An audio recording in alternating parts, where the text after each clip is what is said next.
Welcome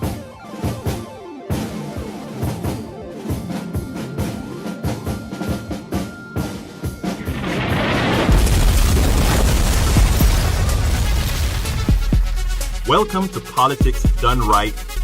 I am your host, Egberto Willies.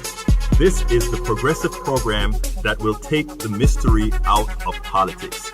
This is the program that will encourage you to make sure government becomes we the people. Whether you are liberal, conservative, or otherwise, you get to air your point of view. Remember, you can also send me a tweet to EGBERTOWILLIES. That is, at Egberto Willies.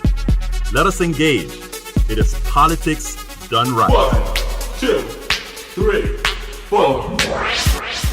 Well, folks, welcome to one more edition of Politics and Right. I'm Egberto Willies, your host. Thank you so kindly for being a part of the show. We are going to have a great show for you today. Again, and like I said, we are going to be hammering issues about Medicare for all, but we're also going to be hammering issues about things like centrists need not apply. Yes, last night I had a wonderful time with my good old folks from the Kingwood area Democrats. I went and I gave a little talk out there, and I really had fun. It was really great seeing people that I hadn't seen in a very long time and reconnecting to the group. Well, actually, I've never really disconnected from the group because we meet at several different venues, whether it be with Indivisible, whether it be with Swing Left, whether it's been with all these other things. But what was great was just seeing everybody congregated in one area. We had quite a few people.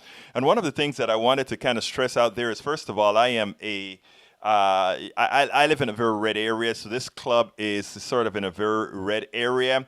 And some of the Democrats in this club tend to be what I would call on the centrist side. And my goal so far, has been to try to reorient folks kindly, of course, to kind of point out that, that is what we're going to start talking about later on in the program. Because as you know, the title of the program says it all. The title of the program said, Moderates and centrist Democrats need not apply. Been there, done that. Been there, done that, folks. This is a call-in show. Please remember that you can give us a call at 646-716-5812. And the way I'm going to run the program today, you can break in at any time.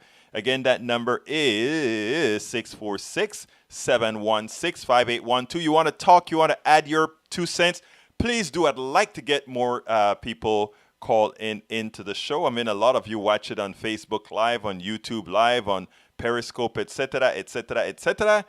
But I'd like to see you do a little bit more calling in. Please, let's go ahead and try to get a bit more interactive. Anyhow, folks, so before I really get into the program, though, I want to talk about a touchy subject, something that people have been talking about, right? What's going on in Virginia? You know, what? 1, 2, 3. Now we have the governor in blackface, possibly or possibly not, standing in a picture with a guy in the KKK, or maybe he's a KKK guy and somebody else in blackface. Who knows? And then it turns out that the guy who said this guy should resign, I think he's the attorney general or something like that, said, that guy needs to himself resign. So after he said the governor should resign, it turns out that he had to admit that he himself at some point in time painted his face in blackface. Okay. And as far as the lieutenant governor is concerned, apparently he's in some sort of well, this one you have to be more careful with, right? Because a woman accused him of sexually assaulting her, and I guess 15 years ago at the Democratic Convention, and he's denying it. She's saying it happened. Look, in the Me Too generation, in the Me Too time, it is very, very difficult. Okay, we can say this woman has a great reputation, so she should be believed. This guy supposedly have a great reputation. Should he be believed? I don't know. I don't know what's going on there. But let me tell you one thing, okay?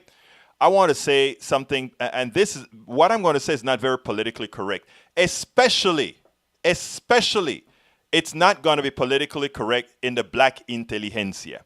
And here's what I mean. And 202, I'm going to be coming to you in a minute. I'll be coming to you in a minute, 202. Just let me finish this entrance about what's occurring in Virginia. Then I'm going to be coming to you. But here's a kicker, folks. Here's a kicker. What I'm going to say is not popular, okay? At all. I don't think either the governor, the other guy, I think he's the attorney general, need to resign for having painted their faces black.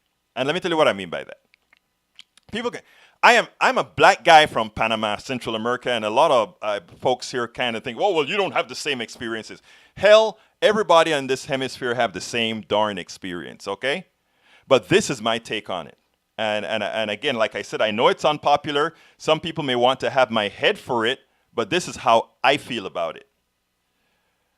That these guys did these things 15 years ago or 30 years ago, or I'm talking about the blackface now. I'm not talking about the sexual assault. That's a different subject, and I'm not going to tackle that subject on the sexual assault because I don't know where I am on that particular subject. I really don't, because my fear is, look, I have a tendency to believe that it occurred, but my fear is, my God, if I am in some place with a woman by herself and I somehow I am in the public eye and somebody pays her $200,000 to say, Egberto did that to you, that can happen. I am not saying it happened or whatever. I don't know what to think. People say, you must believe the woman. Yeah, really, you tend to. Because I don't think any woman wants to come out there and say anything like that. But my God, I don't want to touch that right now. I need to do more analysis in my head before I take that serious. But on the blackface, I did quite a bit of analysis, right? And it goes like this. Look, these guys, in their environment, they actually thought it was okay to do that. They didn't see the insensitivity to do that. They didn't know how racist that was. But you know what? I'm surrounded by people who do racist things all of the times without really knowing that what they're doing is racist. And then I am also surrounded by a whole lot of people who themselves are racist, and they know it, and they know what they're doing, and I'm still around them, and nobody's asking for their head. Our founding fathers, Jefferson and all these guys that did horrific things to slaves, etc., we still hold them in high regards. We don't take them off our bills for having slaves. We don't take them off. The racial thing is very complicated. Let me tell you what I think about these guys, these two guys. If these guys have a stellar record, and I don't know, but I'm saying, I haven't seen anything that says these guys have a bad record where it comes to civil rights, a bad record where it comes to any of these other things. I am not asking a politician to love me, nor am I loving on any politician. All I want is policy. All I want is good policy. I don't need his love. I don't need to know he's a racist or not a racist, because the fact of the matter is most of the racists I don't know. Okay? Caller, please call back. I'm coming to you in a second. I'd like you to call back. I'm coming to you. The truth of the matter, folks, is that I know those guys have racist proclivities, okay? Because of what they did. They were in blackface, and to them it was nothing. Now, there are a lot of white people that never did blackface, but they're no more noble than these guys who did blackface, because in their hearts, they're no different, they're worse, or they're better. I mean, I don't know. I don't know somebody's heart other than what they do, right? So therefore, and I wrote a message earlier on somebody's blog. I don't quite remember whose blog it was. But my contention just said something simple. And that was, folks, please grow up. And I didn't mean that to be insensitive. I didn't mean that to be anything other than, look, folks, there's a whole lot of stuff out there to worry about. Right now, we have to be tactical. Right now, we have to be smart. Right now, we can't do things that allow the right wing or all these things to come in. Like I said, I am no fool. I am not naive. I don't think these guys are stellar, non-racist persons or anything like that, but I don't think that of most people. Right? I have a 33% concept. And I think I've said that. Many of you have heard me said that before. Where it comes to racial issues, 33% of people are true. I'm talking about white people now, folks. Are true progressives. They are in the program and they believe in equality and they know for sure that we are all equal. They know it from their scientific being, because it's true. We're all equal from a biological standpoint. Then there's another 33% of the people that aspire for feeling that. They really want to feel that, and they're out there and they're on the fields with you, they're protesting with you, and they are some of the staunchest supporters of civil rights. But you know what? If your daughter brings home a black dude or Latino dude or something like that, you're kind of taken aback and you don't exactly know how to feel or what to do. That's the other 33%. And then there's the 33% that are just simply bold-faced racists. My thing is this, right? I work with the 67%, right? The 33%, that's a disease that is hard to cure. With the 67%, or with that middle 33%, we can work with. And you see those two guys that stayed in the Democratic Party. They stayed in the Democratic Party. They won as Democrats and they did all the things. Yes, they may be in that 33%. But again, I am not trying to love a politician or for a politician to love me. All I want is for the policies that they put out there to be representative of what we need, all of us, black, white, blue, whatever. And if I have a politician doing that, I am not too much looking back into his history, because if we look back into a hell of a lot of history right now, a lot of people would be in a hell of a lot of trouble, starting from our founding fathers who were not pure and who had a lot more evil in them when it comes to racial values than the governor of Virginia and the attorney general of Virginia. So that is my real take. I know it's probably not going to be popular for the black intelligentsia or the white liberalacy. I know it probably won't. But I tell you something, folks. I am going to be, like I said, and I do at Politics Right, the contrarian that I am whenever I need to be contrarian. I am not going to sit back and just say, oh my God, these bad guys, they did so. Like if they're not a hell of a lot of bad people just not wearing, just not displaying it. Like I said, I go into many rooms where I know that I can feel the aura of prejudice when I walk into a room. And I can bet you none of them had shoe polish on their faces.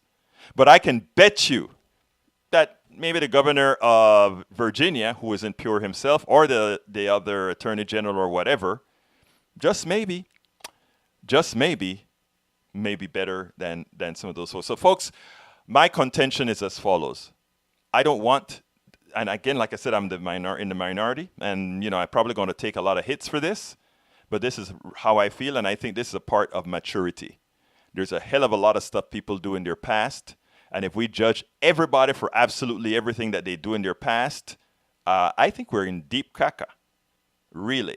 So my contrarian view, call me and tear me up. Whoever called before, I would love for you to call back so that I can talk to you on air. But anyway, since you're gone, we'll go ahead and start with the show. Title of the show, Moderates and Centrist Democrats Need Not Apply. Been there, done that. Subtitle of the program, the 2020 election season is about to begin.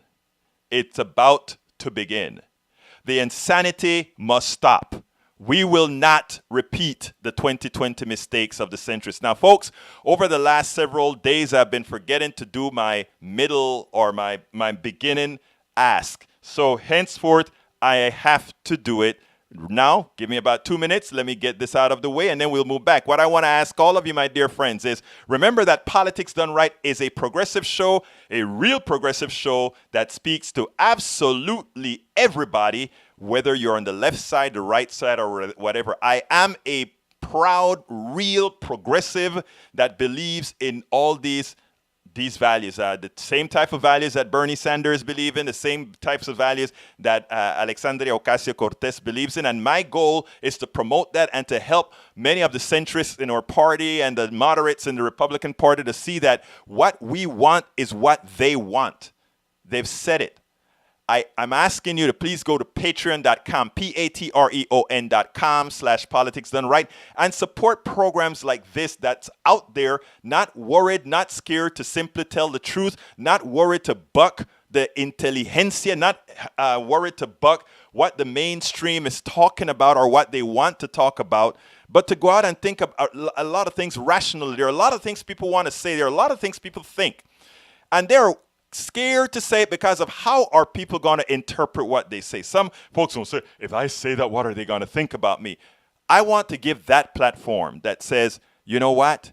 I am not going to judge you based on what you're thinking, because based on what you're thinking and you put out there, you allow us to have that dialogue that can move things along and that can change minds. And because we are an intelligent species, after bringing new inputs in, after bringing new knowledge in, it lends the opportunity to change our minds. It lends the opportunity for us to become better people, more social people, more interactive people, more integrated people.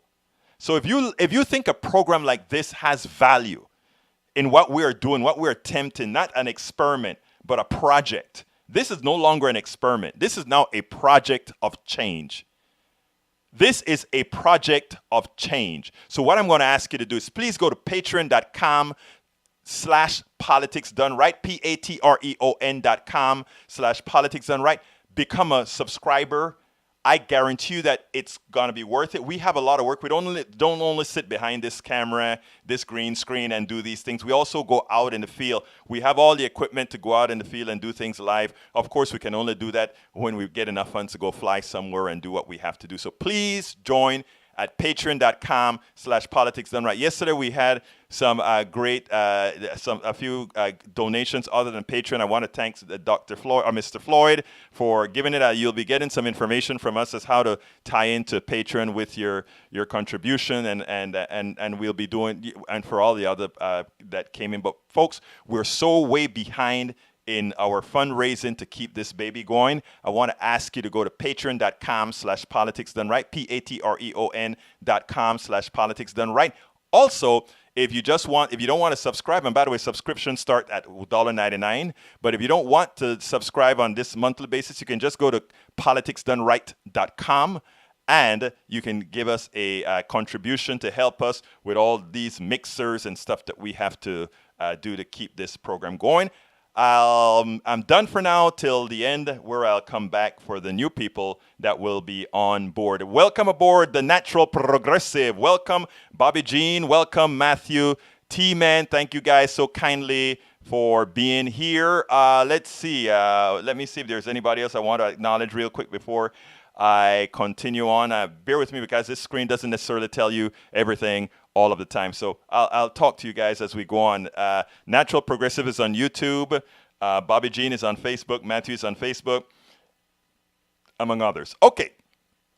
The subtitle of the show: the 2020 election season is about to begin. The insanity must stop. The insanity must stop. We will not repeat the 2020 mistake. Centrists and moderates are not the answer. They are not the answer. The 2020 election season is in full vogue. Everyone is jockeying for position in the Democratic Party. There is one principle every candidate must know going into this cycle, right? There is a fundamental change needed. Do not attempt to take the easy path, politicians. Do not attempt to take the easy path. The easy path is what the establishment is telling you. And I'm talking about now the establishment Democratic Party is telling you. The easy path is, you have to appeal to the center. No, you don't. Somehow there is a mythical center in this country, and it's not there. The mythical center is the corporatocracy, and it's not the center at all. But that is what they would have you believe. It's not the center. So folks, don't take the easy way out. Educate your constituency on what Democrats stand for early. Start now. We have to start now. Let me tell you something, folks. I go and I speak to people on and on again. And wherever I am, thank you very much for agreeing with that, Progressive. Wherever I am talking to people. People, they don't get tired of me because I am not talking down to them.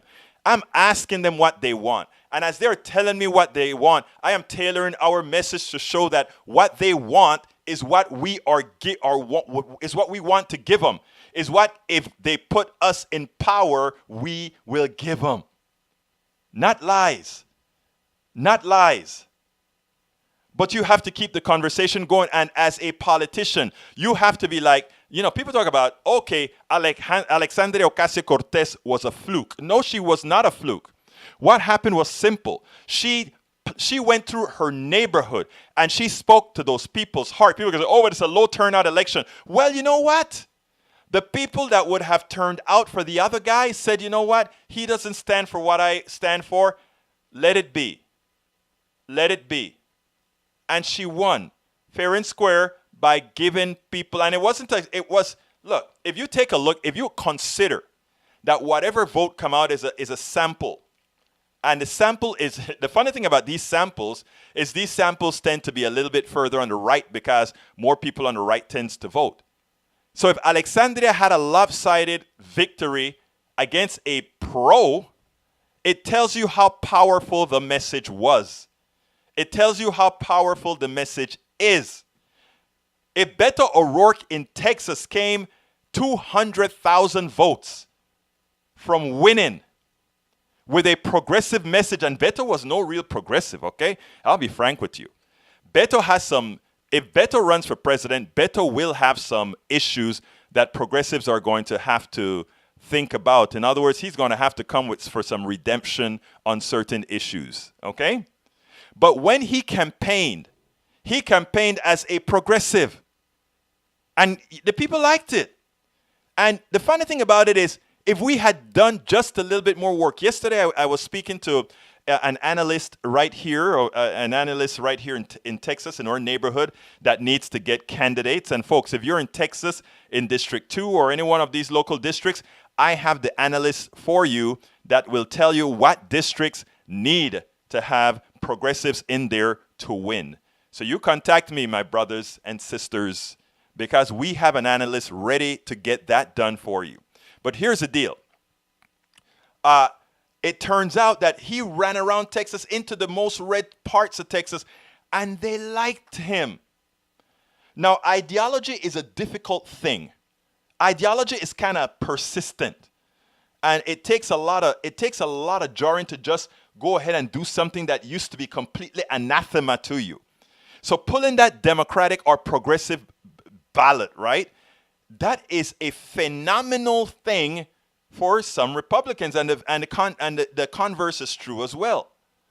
So when you look at that switch that has occurred, because remember, Texas was a Democratic state, but a conservative Democratic state. Conservative Democrats are now Republicans in this state. They all converted, okay? So there is this conservative thing that these people thought they wanted. But what it is bringing Texans is what it's bringing all over the country. No health care, poor education, terrible environment, all these things that are equated with conservatism is afflicting Texas and everywhere else. The thing is, the progressives that are trying to play it safe are not offering these people a green pasture. They're just offering them pasture that they think is less brown, and in the process, people don't believe it. And they shouldn't. You should not believe a centrist. How can you possibly believe a centrist? A centrist is like a waffler. People say, Egberto, but you talk to everybody like if you don't, I said, no. I talk to people not like a centrist. I talk to centrists. I talk to right-wingers, but I'm honest and tell them who I am. In fact, I was telling a story to my brothers and sisters at the Kingwood Area Democrats yesterday when I spoke to this Republican woman, and I was talking to her, and we were just talking policy. And I was giving her a progressive policy, and she was just falling for it and accepting it, and she loved it. And then later on, when I started to get the feeling that she thought I was a Republican, I started to feel a little guilt that came over me. And I said, no, I better kind of let this lady know who I am. So I said, ma'am, I just want you to know. I want you to know. Hey, thank you for stopping by Natural Progressive. I'll put the link up for, let me give you the link for, here's a Patreon link. Let me tell you, folks, it is interesting because here's what happened. Here's what happened. She went ahead and she said, Egberto, let me tell you something. No. I went ahead and I told her, hey, I need to let you know that I am a progressive Democrat. And she said, she kind of turned really red. And after that, she said, she stopped for a minute and she said, and at that time I'm watching, when you're talking to folks, the thing that you have to do is you kind of watch your body movement, because what you want to do is you don't want to let anybody feel uncomfortable. So my thing was to kind of maintain her comfort. So I said, ma'am, I just want to let you know that I am a progressive Democrat, and that's how I started it first. I'm a progressive Democrat. And then I wanted to let her know, but not just a progressive Democrat. I am a real left-wing Democrat. And then she kind of went back. Oh, and then she said, but you're so nice.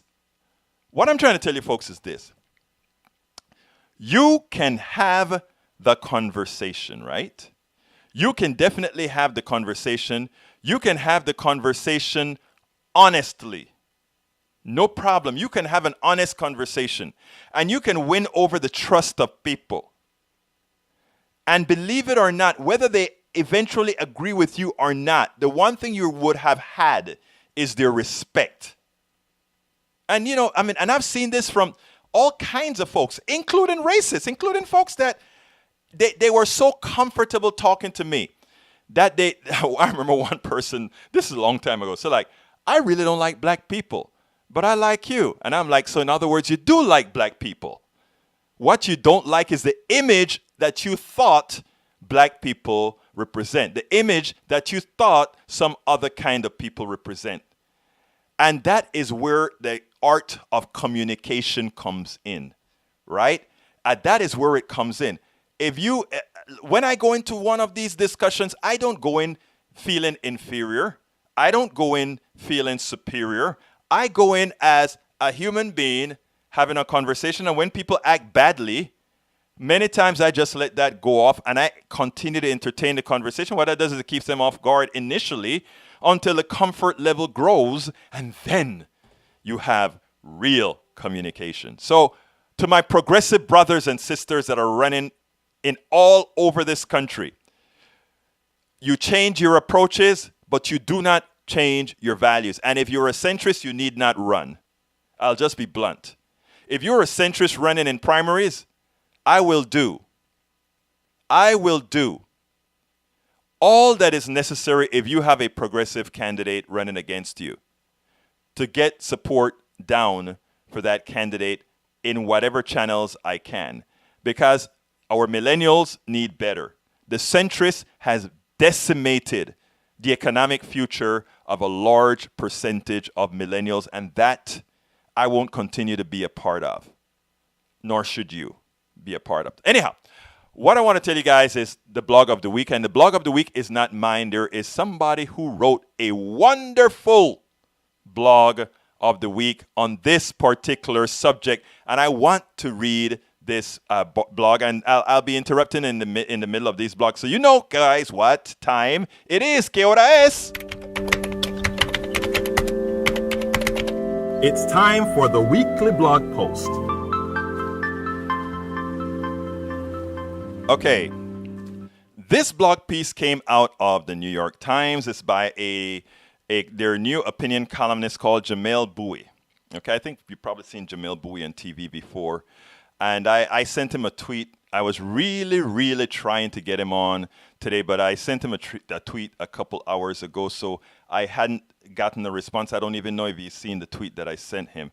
But I really wanted to get him on, pipe him in here for this because this was a great tweet. Have a nice day too as well, Natural Progressive. This was a great article. He titled the article, The Biden Fallacy. And he subtitled, Struggle Against the Powerful, Not Accommodation of Their Interests, is How America Produced the Condition for Its Greatest Social Reform. Struggle against the powerful, not accommodation of their interests. In other words, not a centrist position, which is what we've been doing. Oh, let's accommodate them and they may give us some crumbs. We got to get away from that.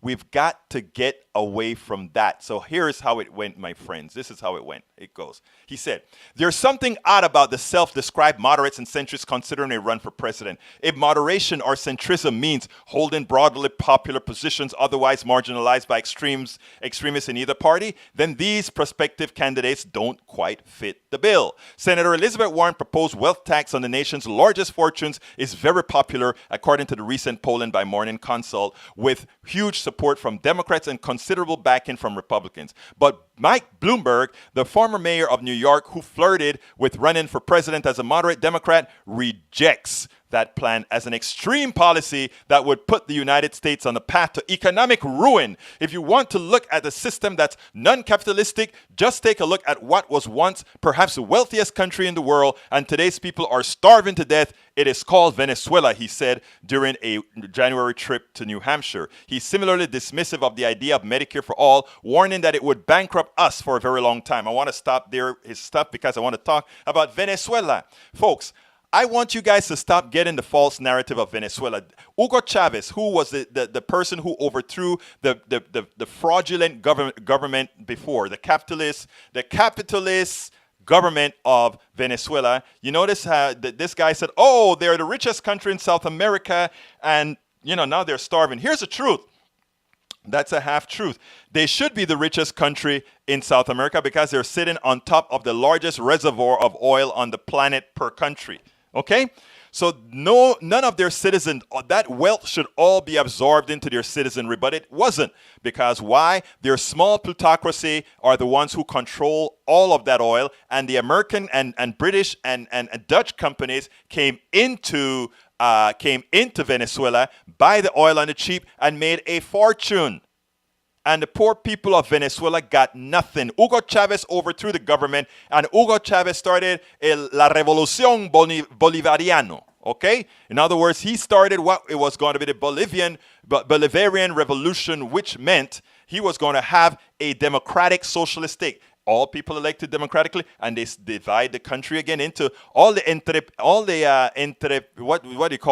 entrepreneurs, right? Could continue doing their thing, but yes, taxes are going to go up and all that kind of stuff to completely take care of the entire needs of the country, railroads, roads, all these things. But the plutocracy will not have that, right? They want to continue to hoard money that they're getting from the resources in that country that should belong to all, but they hoard it. And saying, we're going to, the monies that you hoard, we're going to take back some and reinvest it right back into the country. And Hugo Chavez started to do that. America was never happy with that. And here is the biggest issue with that.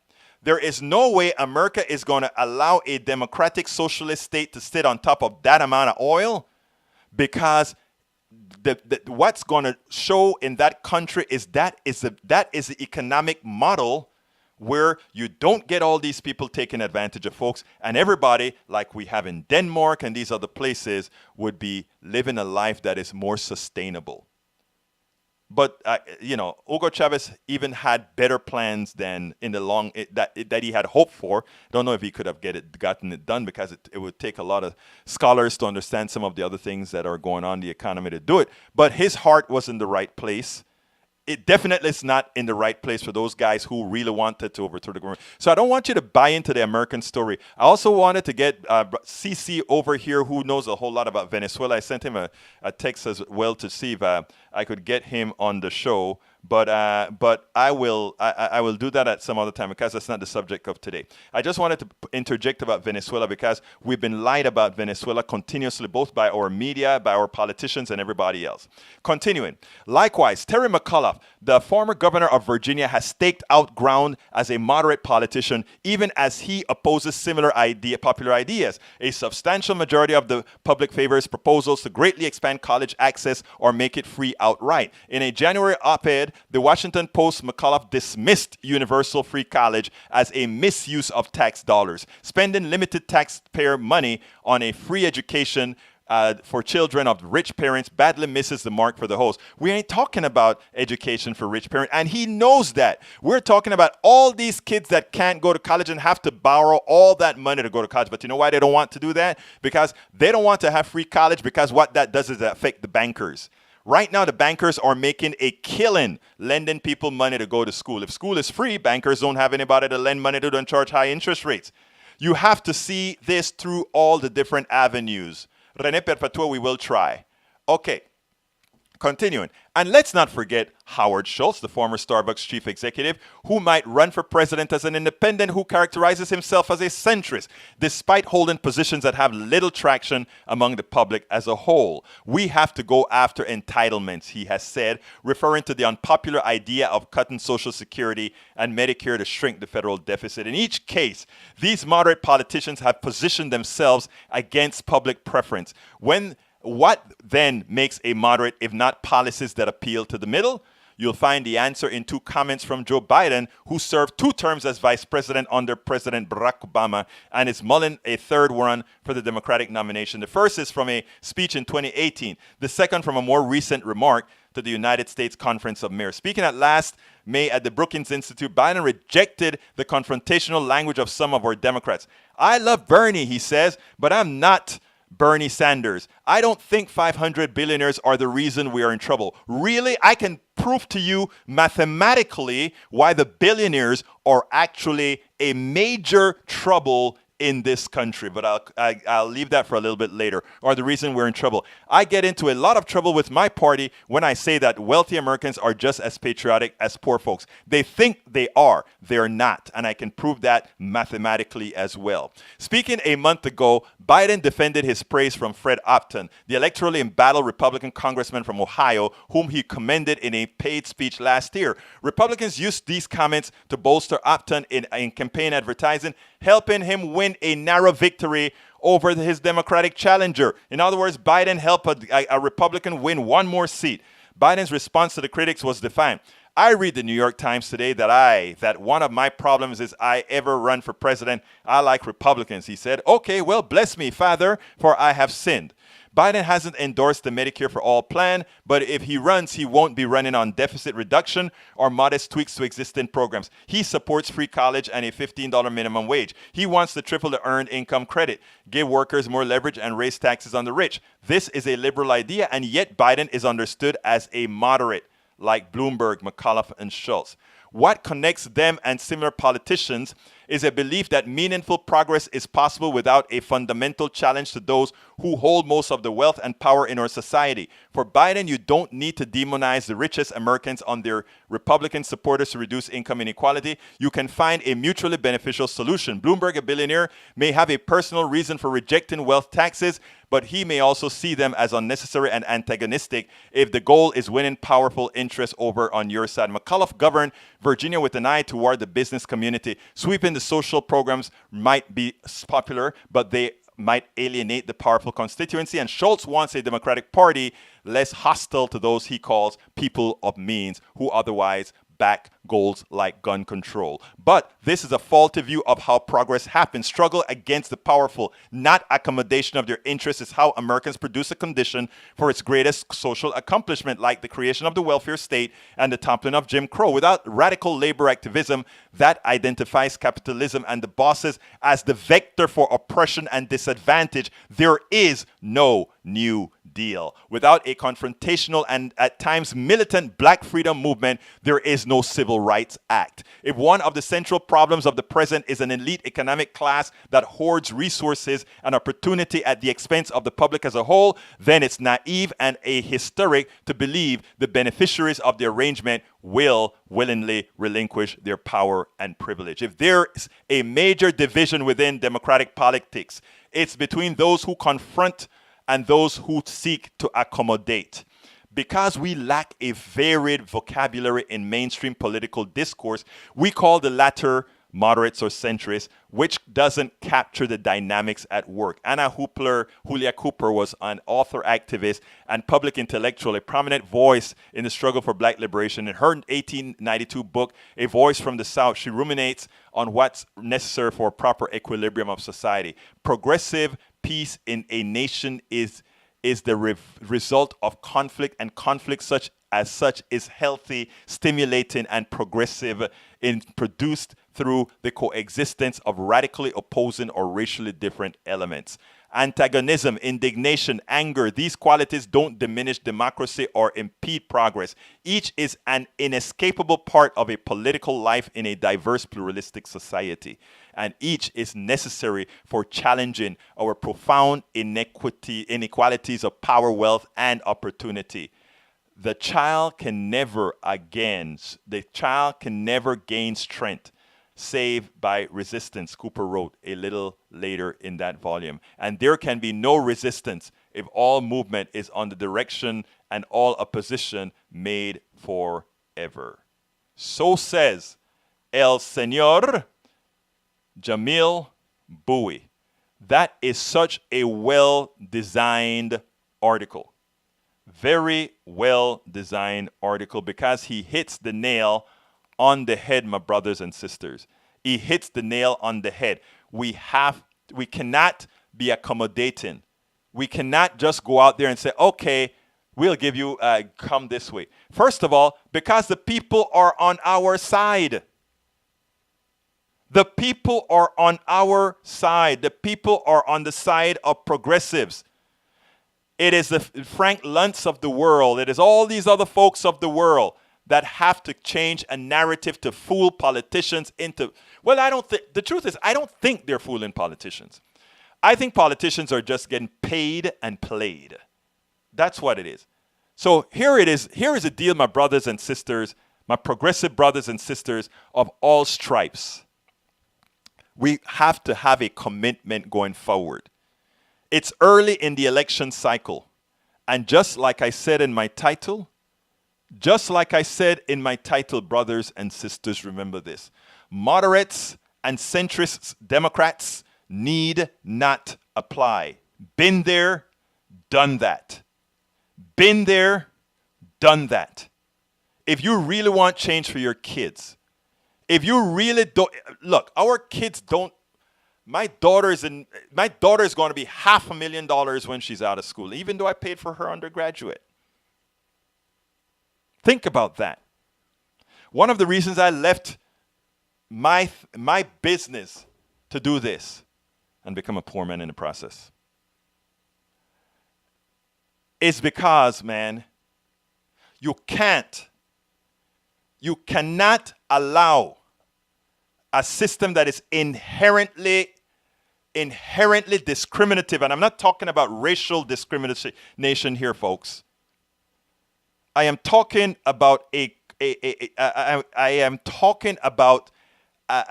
economic system that keeps its boot on your throat. People get a raise today, but because look at the parts of the engines that are actually failing, right? The economy grows at 2%. Healthcare grows at 7%. So therefore you get a raise, and what happens? You get a raise, and what happens? It all goes to that new healthcare and more. You're transferring everything you earn to the masters of this economy. They constantly take and take and take and take and take. And you know, this is, I am not being, what is the word that I want to say? This is not, how should I say this? I think I am being nice in the way I'm saying that, because I could actually say it in a worse manner. You know, I could call it evil. I could call it evil dependent on warmongering. I could call it a whole lot of things. But a lot of times when you do that, it isn't something that is going to gain you more listeners to really hear what the message is that you're trying to put out there. My message is simple. No more. No more. Progressives, whomever they are, no centrists, no moderates, people that are going to go out there and fight the system. Now, I made a promise until we get to know where Medicare is going to inform people of Medicare at the end of my program every day. And I'm going to do that again. Folks, I would like for you to call, all of you, please, do ourselves a favor and call your congresspersons, call your senators, and tell them Medicare for all, single payer, or nada, nothing. It is time. No private health care system, none. No private health insurance, folks. No, zero to private health insurance, whose only job, period. And this is not a question that I'm asking you, folks. I'm asking you to please go research it on your own. The only job of a private insurance company is to deny you service. Nothing else.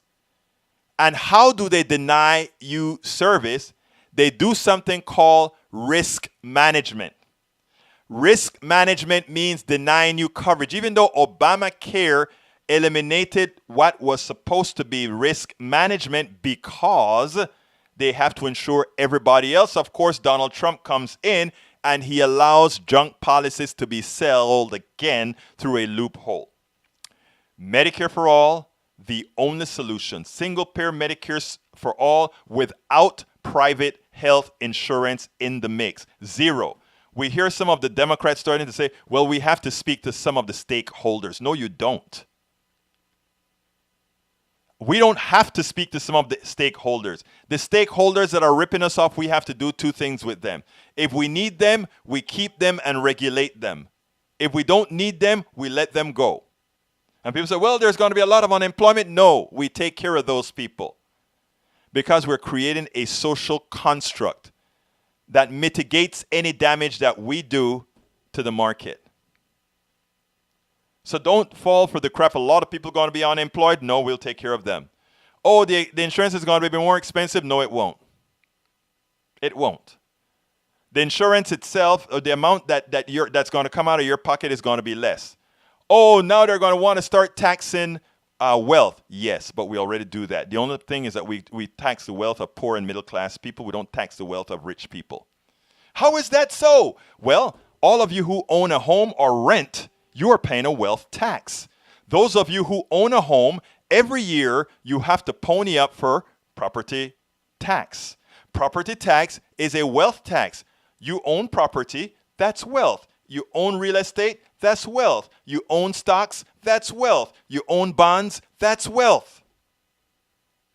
So why should we, the people who own all these homes and cars, pay a wealth tax, and those billionaires who own billions that they made on the backs of everybody else, why should they only have to pay nothing as far as property tax? So what do? They just keep their money parked. They don't execute that money because they don't want that. I mean, they keep it parked. It's out of the economy.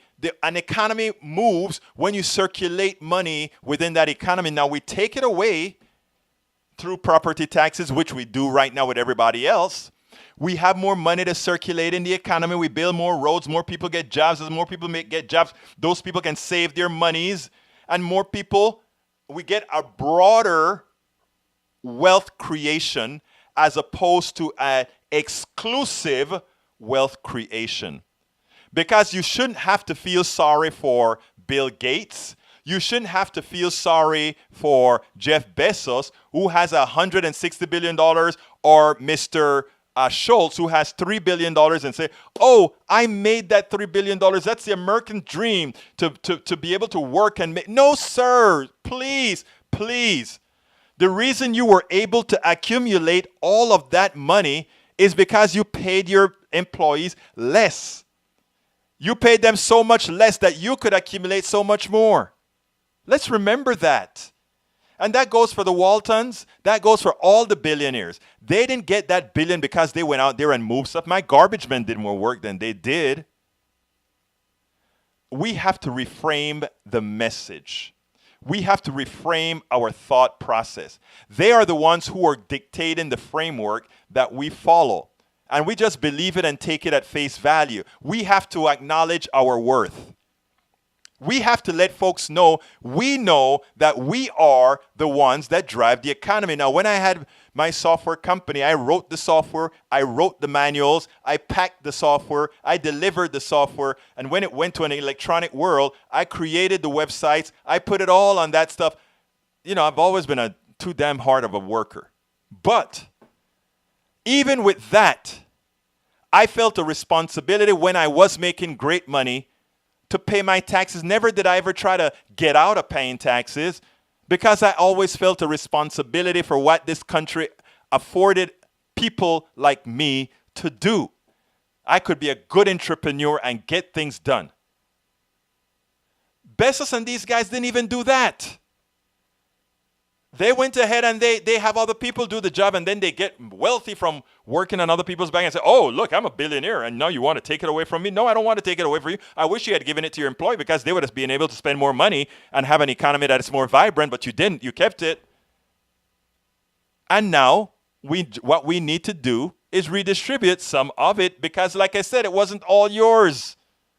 Now, we created an economic structure that gives you the semblance of it being all yours. But that is because of who wrote the laws of this economy. The laws of an economy isn't divine. If you had grown up in an economy where it said after you make X amount of dollars, no more is made, you would still be there. It's not like you're going to go somewhere else and try to, you're not going to, I tell people this, I'm an engineer by training. I tell people about this all the time. A lot of the programming I did, I didn't even have to get paid to do it. A lot of the design things that I did, I didn't even have to get paid for it because you love it. And that's how it is with some doctors. That's how it is with some teachers. They just love it. They can do better, but they love the interaction with the kids. They love to see when that kid heads light up. And do we give them any good recompense for that? No, we look down at them. Teachers, the best profession in the world, the profession that moves our knowledge forward. And we take a look at Bezos and we think of him as some great entrepreneur, some wonderful person. Hell no. You want to see a wonderful person? Go to your elementary school. You want to see a wonderful person? Go to a high school. You want to see a wonderful person? Go to a college. See these people that are moving knowledge forward. Those are great people. These are wonderful people. Let's not be fooled by the plutocracy. Remember the Powell Manifesto? If you get a chance, please go ahead to my website and just do a scan, egbertowillies.com. Do a scan on Powell Manifesto. It'll teach you quite a bit. It will teach you quite a bit. I tell you, and I wish more folks would actually see what we're talking about. Folks, I have about, let's see how many minutes here, about 3 minutes that I could take a call if anybody wanted to call. I didn't expect to do all my talking, but like I told you, if I'd seen that phone up, I would have gone ahead and taken the call. Rudy Buster Sutherland, next time, I'll try to get to you when you come in, sir. I didn't see the flash on the light come back on or anything like that. But folks, I think I need to do my last pitch here. Please, folks, please go to patreon.com, patreon.com/politics done right. Please support Progressive Radio. Please, Progressive Media, because we don't only do radio. We do on-air radio on Tuesdays at KPFT FM in Houston, Texas, and that is heard all over Southeast Texas. And, of course, we broadcast it on the Internet as well at kpft.org, and we broadcast it on Facebook Live, YouTube Live, Periscope, and Twitch. And that's what we do here as well. So please, folks, support us at patreon.com, patreon.com/politics done right. Again, that is patreon.com/politics done right. We have subscriptions starting at $1.99. I mean, let me tell you something. What we need is thousands of these guys so that we can support. We need a producer so badly. Right now, I'm doing all the producing. I'm doing all the writing. I'm doing everything, all the controls here. Wish I could just show you all the controls that we have here to get this stuff over the telephone. At the same time, it goes over all the other networks. At the same time, all of that. One operation. We need a producer. We need a writer. And we need a couple of, we probably need somebody to help in here as well. But we can't do any of that until we get a subscription base. And that's what I'm working on, getting a subscription base. So I ask you to please go to patreon.com/politics done right, patreon.com/politics done right. If you want to hear the truth, if you want to hear somebody that's not going to be trying to cater to anything, but just cater to you, cater to what you really want to hear, not only want to hear, but cater the way the things are and make you make up your mind, not me make up your mind, but you make up your mind based on the things that I'm saying. And I tell people all the time, please feel free, fact check me. Fact check everything that I say. Everything that I say, feel free to fact check me. And folks, if you don't want to subscribe, you want to contribute, you can also just go to politicsdoneright.com. Again, that is politicsdoneright.com. And you can go to our donate button there and donate as well. We're coming close to the end of the show. I just want to tell you guys. And by the way, you can also go to Amazon and get this particular book. It's called As I See It, Class Warfare, The Only Resort to Right-Wing Doom. That was my first book. Still applicable today, my friends. Still applicable. All the stuff in that book, from the patent laws, what the people have done, in a very easy to understand way for everybody to see. You can get that at Amazon, or if you subscribe to us, if you subscribe to Politics Done Right, you can. There's a subscription level for the book as well. And of course, as you know, How to Make America Utopia, working on that particular book. As we release chapters, we'll release those chapters online. You can actually go and read every chapter as I release it, those of you who become members. And when the book is done, you get a copy of the book. So anyhow, folks, please remember to subscribe at patreon.com, patreon.com/politics done right. If you want to hear what's going to be the truth, if you want to hear the truth, if you want to get good advice, I promise you that's what I do. And you know what? I like feedback as well. I get a lot of emails. I get a lot of messages on Facebook and all over. And rest assured, I read them all. I may not answer them all, but I read them all. So please stay engaged. Please stay with me. This is Politics Done Right. My name is Egberto Willies, and please hang in there. Please share the program. We must share the program. And why must we share the program? Because that is the only way we are going to get the progressive message out. That is the only way we're going to save our millennials. That's the only way, because we've wronged our millennials, brothers and sisters. And I gave a whole talk at the Democratic club.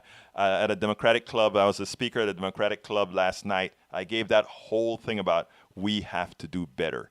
Centrism, isn't it? Moderate, isn't it? My name is Egberto Willies. This is Politics Done Right. And you know how I end this baby. How do I end it again? I am out.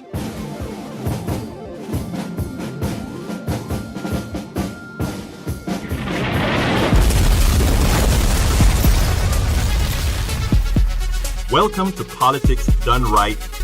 I am your host, Egberto Willies. This is the progressive program that will take the mystery out of politics. This is the program that will encourage you to make sure government becomes we the people. Whether you are liberal, conservative, or otherwise, you get to air your point of view. Remember, you can also send me a tweet to EGBERTOWILLIES. That is at Egberto Willies. Let us engage. It is Politics Done Right. 1, 2, 3, 4.